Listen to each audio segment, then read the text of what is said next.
এখানে কি টাকা দেওয়ার অনুমতি আছে? আপনি যদি বলেন জাকাতুল ফিতরা দেওয়ার ব্যাপারে এটা দিতে হবে কোনো খাবার হিসেবে, হতে পারে সেটা খেজুর, হতে পারে বার্লি, হতে পারে গম, হতে পারে চাউল, হতে পারে কিশমিশ অথবা জব, এমন কিছু যেটা প্রধান খাদ্য, সেই দেশ অথবা সেই শহরে যেটা প্রধান খাবার, গম হলে গম, চাউল হলে চাউল দেবেন, যদি খেজুর হয় খেজুর দেবেন। এ ব্যাপারে সবাই একমত যে এটা দিতে হবে খাবার হিসেবে। ভালো হয় যদি দিতে পারেন শস্যকণা হিসেবে, যেমন গম, চাউল ইত্যাদি।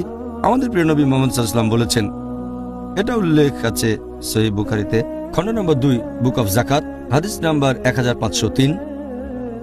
ইবনে উমর রাদিয়াল্লাহু আনহু তিনি বলেছেন, আল্লাহর রাসূল আমাদের নির্দেশ দিয়েছেন এক সা খেজুর দেওয়ার জন্য অথবা এক সা বার্লি দেওয়ার জন্য জাকাতুল ফিতরা হিসেবে।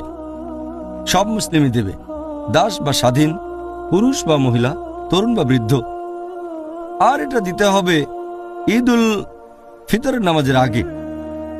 আরো একটা হাদিস আছে সহিহ বুখারীতে, খণ্ড নম্বর 2, বুক অফ জাকাত, হাদিস নাম্বার 1510। বর্ণনাকারী আবু সাঈদ আল খুদরি যে মুহাম্মদ সাল্লাল্লাহু আলাইহি সাল্লামের সময়ে আমরা একসা খাবার দান করতাম জাকাতুল ফিতরা হিসেবে। আমাদের খাবারগুলো তখন হতো বার্লি, তারপর থাকতো কিশমিশ, সাথে পনির আর খেজুর। এসব খাবারের নাম হাদিসে বলা হয়েছে।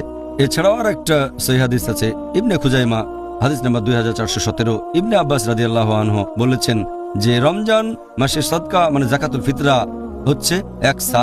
যদি কেউ গম দিয়ে থাকে সেটা গ্রহণ করা হবে, কেউ খেজুর দিলে সেটা গ্রহণ করা হবে, কেউ কিশমিশ দিলেও গ্রহণ করা হবে। এইসব খাবারের কথা হাদিসে বলা হয়েছে। তবে এক কথায় আমরা বুঝতে পারছি এটা হবে খাবার। ভালো হয় যদি শস্যকণা হিসেবে দেন। আর এই প্রশ্নটার ব্যাপারে যদি বলতে হয় যে এখানে টাকা দেওয়া যেতে পারে কি না, এ ব্যাপারে সবাই একমত যে এটা হবে খাবার। অন্য কিছু দিতে পারবেন না, টাকা দিতে পারবেন না, গরিব মানুষকে জামা কাপড় দিতে পারবেন না, অথবা কোনো ফার্নিচার। এমনিতে দান করতে চাইলে আপনি এগুলো দিতে পারেন, তবে যদি জাকাতুল ফিতরা হিসেবে দিতে চান তাহলে খাবার হিসেবেই সেটা দিতে হবে। আর স্পষ্ট করে হাদিসে বলা হয়েছে, এই হাদিসটা আমি আগে বলেছি, যে দিতে হবে ঈদ উল ফিতরের নামাজের আগে। এর কারণ হচ্ছে যাতে গরিব মানুষেরা সেদিন খাবার খেতে পারে।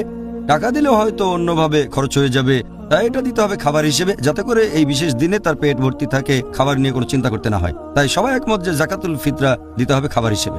আপনি টাকা হিসেবে ফিতরা দিতে পারেন দায়িত্ববান কারো কাছে বা কোনো দাতব্য প্রতিষ্ঠানে, যারা বলে এই টাকা দিয়ে আমরা খাবার কিনবো আর গরিব আর অভাবগ্রস্তদের দেব। তবে যখন গরিব মানুষ পাবে তখন সে পাবে খাবার হিসেবে। আমি জানি কিছু লোক বলেন জাকাতুল ফিতরা হিসেবে গরিব মানুষকে টাকা দেওয়া যায়, তবে এরকম কথা কোনো হাদিসেই বলা হয়নি। একটা মতামত দিচ্ছেন কোনো হাদিসের ভিত্তি ছাড়া, কোনো সুন্নাহর ভিত্তি ছাড়া, এটার অনুমতি নেই। আর একটা হাদিস আছে সহিহ বুখারীতে, খণ্ড নম্বর 3, হাদিস নাম্বার 2697। হযরত আয়েশা রাদিয়াল্লাহু আনহা তিনি বলেছেন যে যদি কেউ নতুন কিছু আবিষ্কার করে দ্বীনের ভেতরে, ধর্মের ভেতরে, সেটা বাতিল করতে হবে। আরো একটা হাদিস আছে সহিহ মুসলিমে, খণ্ড নম্বর 3, হাদিস নাম্বার 4267। প্রিয় নবী মুহাম্মদ সাল্লাল্লাহু আলাইহি ওয়াসাল্লাম বলেছেন, যদি কেউ ইসলাম ধর্মে নতুন কিছু নিয়ে আসে সেটা বাতিল করতে হবে, তাহলে ধর্মে নতুন কিছু চালু করার কোনো অনুমতি নেই। জাকাতুল ফিতরা দিতে হবে খাবার হিসেবে, সেটাই হাদিসে বলা হয়েছে। টাকা অথবা অন্য কোনো মাধ্যমে দিলে হবে না। সাধারণ সদকা হিসেবে সেগুলো দিতে পারেন, তবে জাকাতুল ফিতরা দিতে হবে খাবার হিসেবে। অনেকে যুক্তি দেখায় যে আমাদের নবীর আমলে টাকা পয়সার খুব একটা প্রচলন ছিল না, তাই জাকাতুল ফিতরা হিসেবে টাকা পয়সা দেওয়া হয়নি, তবে এখন দিতে পারি। এরা একটা জিনিস বুঝতে পারে না যে আমাদের নবীর আমলে আর সাহাবীগণের আমলে মুদ্রা ছিল দিরহাম, তারপর দিনার ছিল, টাকা ছিল। তখন হয়তো কাগজের নোট ছিল না, কিন্তু টাকা তো ছিল। মানুষ তখনও মুদ্রা বিনিময় করত দিরহাম আর দিনার দিয়ে। তাই এই যুক্তিটা পুরোপুরি ভুল। সঠিক নিয়ম হচ্ছে এটা দিতে হবে শুধু খাবার হিসেবে, অন্য কিছু না।